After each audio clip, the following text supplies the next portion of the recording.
al gener del 2018 em van diagnosticar un càncer de tipus neuroendocrí al nas i al coll. Vaig haver de fer el típic tractament de quimioteràpia i radioteràpia durant 6 mesos. Jo em dedico a l'epidemiologia, i això vol dir i nutricional. Per tant, jo em dedico a veure com afecta la nutrició en certes malalties.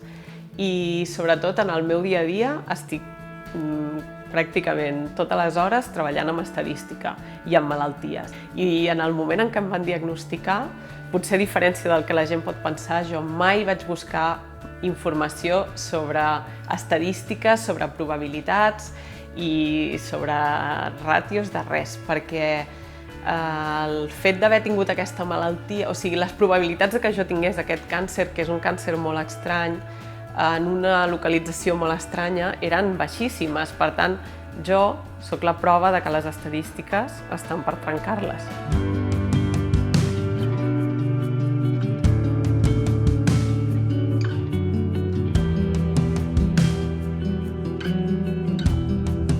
El diagnòstic de la malaltia va tenir un gran impacte en la meva vida. Òbviament, hi ha moltes coses que van canviar, des de deixar la feina, la logística a nivell familiar va haver de canviar, va implicar haver de necessitar ajuda pràcticament per tot diàriament.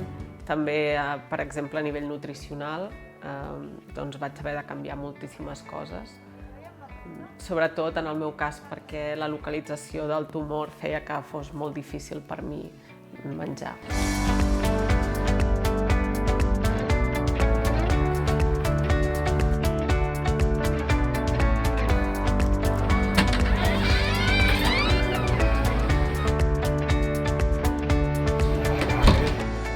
La idea del projecte va sortir perquè quan jo vaig acabar tot el tractament vaig decidir fer una festa per celebrar que havia acabat, que me n'havien sortit, i els meus amics van decidir que em volien regalar una inversió, diners, a un projecte d'investigació relacionat amb el càncer.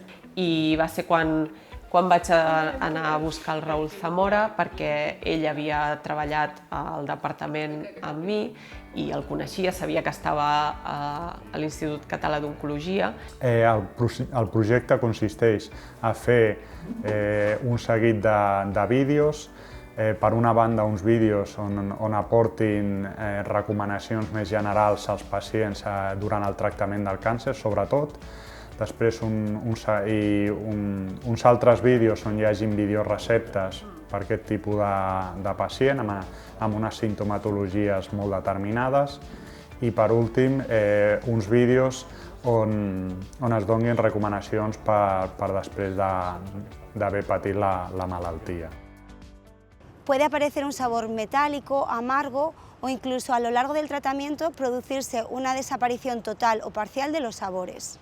Normalment aquests pacients tenen poca gana, tenen problemes a l'hora de menjar, a l'hora d'empassar, tenen també problemes de canvis de gustos a la boca, tenen inapetència, els olors els molesten molt, sobretot els olors dels menjars, i això complica molt aquesta tasca. De fet, vaig tenir molts dels símptomes que apareixen en el projecte aquest i evidentment, cada símptoma tenia unes conseqüències i havia d'adaptar l'alimentació en cada moment al que em passava. De fet, no puc dir que vaig seguir un tipus d'alimentació concreta durant tot el tractament, sinó que vaig haver-la d'anar canviant pràcticament cada setmana. La nutrició amb la malaltia del càncer juga un paper molt important, ja que se sap que al voltant del 20% de la gent amb càncer que mor és degut a estar malnodrida.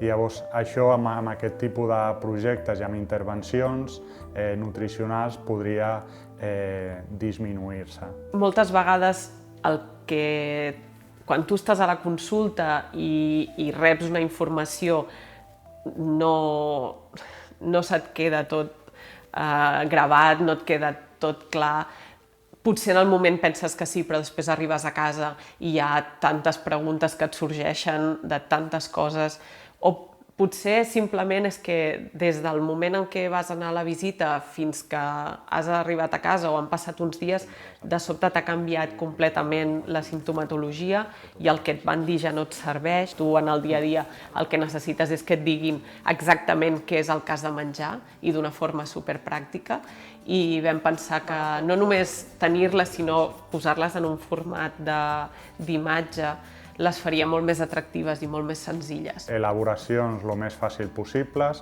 però que donguin idees una mica diferents a les receptes, entre cometes, habituals, perquè la gent pugui fer coses una mica diferents i no sigui sempre totalment monòton.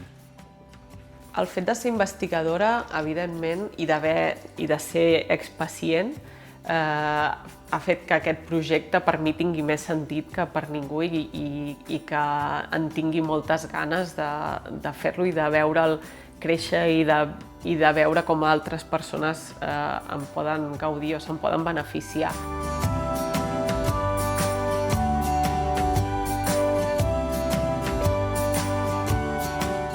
Val la pena, llavors, portar una vida saludable i fer totes aquestes coses que et recomanen. Si igualment tu, que ets jove, que menjaves bé i que no fumaves i feies esport, etc., també has passat per la malaltia? La resposta és rotundament sí, perquè per poder rebre el tractament, bàsicament has d'estar molt fort i has d'estar al màxim de sa possible.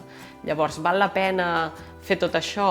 Evidentment, perquè si algun dia et passa, tu estiguis en les millors condicions per poder guanyar la batalla.